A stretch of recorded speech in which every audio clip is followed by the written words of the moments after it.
Hello, mga po, nandito na naman si Lola Becky. Share ko na ngayon yung libro ko na isa, OFW sa iba't ibang sulok ng daigdig. Mga kwento, teka, basahin ko ulit. Hindi ko kabisado, mga kwento ng sakripisyo, tukso at pagbangon by Rebecca Movido. Nasa Amazon na yan. Okay. Ang chapter 1, ang presyo ng sakripisyo. Iniwan niya ang lahat, hindi dahil gusto niya, kundi dahil kailangan. Sa araw ng kanyang pag-alis, mahigpit niyang niyakap ang kanyang mga anak. Para sa inyo ito, bulong niya. Pilit tinatago ang luha. Sa kabilang dako ng mundo, nagsimula ang kanyang bagong buhay, trabaho, pagod, puyat at lungkot.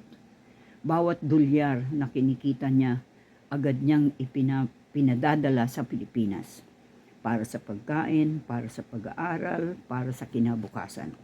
Pero habang siya ay nagsasakripisyo sa malayo, may unti-unting nagbabago sa iniwan niyang tahanan. Ang ama na dapat sandigan, unti-unting naligaw. Sa halip na naalagaan ng mga anak, napunta ang pera sa bisyo, droga, barkada, ibang babae. Ang mga anak, naiwang naghihintay, naiwang naguguluhan, naiwang nasasaktan. At ang ina, lipat ko muna ha. Okay, nakakalungkot ito eh. At ang ina, patuloy pa rin nagpapadala, hindi alam ang buong katotohanan, hanggang isang araw, isang tawag ang nagbago ng lahat. Mama, hindi na po kami okay. Sa isang iglap, gumuho ang mundong pinaghirapan niyang buuin. Pagninilay, reflection, hindi lahat ng sakripisyo ay nagbubunga ng inaasahang bunga. Pero hindi ibig sabihin nito na mali ang pagmamahal ng isang ina. Sa bawat padala, may kasamang pag-asa. Sa bawat paglayo, may kasamang dasal. Ngunit ang pamilya ay hindi lamang binubuo ng pera. Ito ay binubuo ng pananagutan, katapatan at pagmamahal. Ang sakripisyo ng isang ina ay hindi dapat masayang. At sa kabila ng lahat, ang isang tunay na ina ay patuloy na lalaban para sa kanyang mga anak. Totoo yan. Yan nga ang madalas nagiging problema. Yung presyo ng sakripisyo natin, mga OFW, hindi ko ito nilalahat. Meron talaga maayos. Maniniwala ako talaga dyan. Naniniwala ako dyan. Ako, sasabihin ko maayos. Hindi kami marangya, hindi kami mayaman, pero komportable. Hindi kami nagkakaroon ng problema sa pera dahil marunong yung aking mga anak. Alam nila kung saan nila dapat gagastusin ng pera. At ayaw din nilang bumalik kami sa hirap kasi mahirap ang dinaanan naming buhay. Kaya yung panganay ko, natuto talaga na maging mahigpit sa pera. Na iniingatan nila ang panggastos. Yung hindi sila bili ng bili. Yung kailangan lang talaga. Number 1, yung upa, kuryente, tubig, telepono, gas. Mahal na ng gas ngayon. Tapos yung pagkain, yung panglaba, pampaligo. Alam nyo, sa totoo lang, kahit may mga sweldo na yung mga anak ko, hindi ko pinakikialaman ang sweldo nila. Sa akin, ang obligasyon ko, maayos ang tirahan nila at napro-provide ko yung mga basic needs nila. Responsibilidad ko pa yun. Sa akin yun. Sa akin. Wala akong pakialam sa iba kung anong gusto nila bilang magulang. Hanggat kaya ko, ibibigay ko sa mga anak ko. Kasi yun nga, nagsasakripisyo ako. Hindi lang para sa sarili ko. Para din sa mga anak ko. Number 1 sa mga anak ko. Kahit na may edad na ang mga anak ko, mga dalaga sila, may mga trabaho, nag-iipon sila kasi sabi ko, mag-ipon kayo para sa inyo yan pagtanda ninyo. Sa kanila yun, hindi ko pakikialaman yun.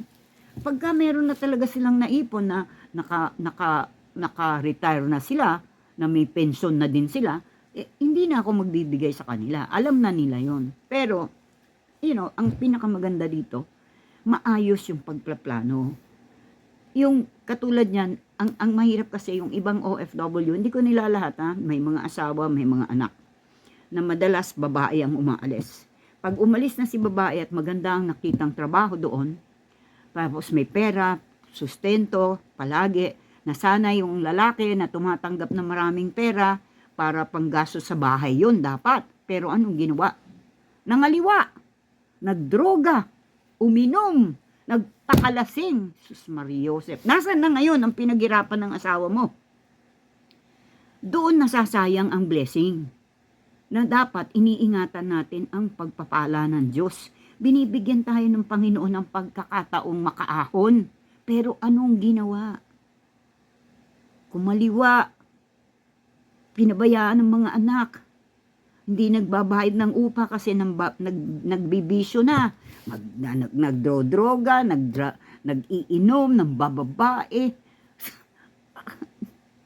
Hoy, tatay o nanay, pwedeng babae din. Mag-isip ka mabuti, nandyan na yung magandang kinabukasan na binibigay ng Panginoon, yung pagkakataon na makaahon kayo. Huwag mong sayangin, ingatan mo. Yan ang nakakalungkot lang ng mga nangyayari. Na totoo yan. Nangyayari, marami ako nababalita ang ganyan sa mga kakilala ko.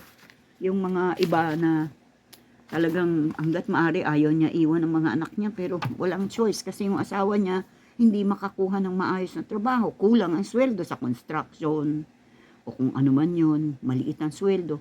Nangungupahan, magkano ang upa ngayon? Sa maliit na bahay, sa mga, yung mga gilid-gilid dyan, pinakamura ata, 3,000. Yung gano'n. Maliit lang yun. At least may banyo.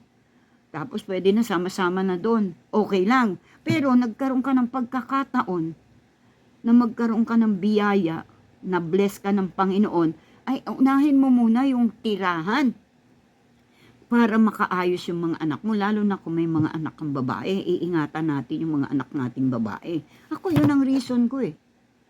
Yun ang reason ko na kailangan ko talagang magtrabaho para makakuha kami ng maayos na tirahan ng mga anak ko. Para safe yung mga anak ko kasi mga babae ang anak ko. Though may tatay pa sila nung time na yon, buhay pa yung tatay nila, no? Safe naman sila. Ang problema lang kasi, iba yung sarili, nagsasarili kaysa yung nakikitira. Totoo lang, iba. Siyempre, ibang galaw ng mga bata, hindi sila normal, hindi natural. Hindi sila komportable. Kaya nga tayong mga ina, talagang kahit mahirap na iwanan natin ang ating mga anak, nagsisikap tayo para sa kanilang maayos na kaligayan. Kaya huwag natin sasayangin ang mga biyaya ng Diyos. Binigyan ka ng pagkakataong mag-abroad, ayusin mo. Ayusin mo ang buhay mo. Huwag ka nang gagawa ng masama. Kung ikaw man ay nagtatrabaho, ayusin mo ang buhay mo. Huwag ka nang mambabae o manlalaki. Isipin mo yung mga anak mo, yung magandang kinabukasan pagtanda ninyo. Di ba? Pag uwi mo, may maayos kang tirahan, maayos ang relasyon sa pamilya. Yun ang pinaka-importante sa lahat. At huwag niyong kakalimutang magdasal. Magdasal kayo palagi. Humingi kayo ng talino. Divine wisdom, divine strength na malalayuan ninyo ang tukso. Yun lang ang panglaban natin sa demonyo. Huwag ka magpapasakop sa demonyo. Gusto mo sumama sa impyerno? Mainit doon. Nako, walang aircon doon. Kaya kung ako sa'yo, magmatino ka na. Ayusin mo ang buhay mo. Magpasalamat ka sa Diyos sa biyayang tinatamasa mo. Kaya gamitin mo sa maayos. Huwag mong pabayaan ang pamilya mo. Okay mga anak, mga apo. Yan ang unang chapter. Chapter 1. Hindi ko kasi naaalala. No? I mean, ang presyo ng sakripisyo. Nga, ayusin natin. Ang gawin nating maganda ang kapalit ng sakripisyo na dinadanas natin. Ako, ilang taon na ako dito sa Amerika. Ilang beses lang ako umuwi. Pero, kasi, alam ko maayos ang mga anak ko. Hindi ako nag-worry. At saka nagpapadala ko talaga sa kanila ng pera. Na, pag pinadala ko sa kanila, inaayos nila. Hindi sila magastos. Hindi sila yung mapag-asam o mga maaarte. Mga babaeng mga anak ko pero walang arte sa katawan yan. Kaya, nagpapasalamat ako sa Diyos. Kasi, ginabayan din niya ang mga anak ko. Kaya talaga dapat maging grateful tayo. Dahil yung biyaya ng Panginoon dumarating, lalo na kung mabuti ang puso natin. Kaya mga anak, mga apo, magdasal ka ng husto. Humingi ka ng tawad sa Diyos. at tanggapin mo siya bilang iyong tagapagligtas at humingi ka ng gabay, yung divine wisdom, divine strength at maayos na pag-iisip para hindi ka maliligaw ng landas. Okay? God bless us all and thank you very much. Bye now. Nandyan si Lola, nagbibigay ng babala. Ikaw ay makinig, huwag na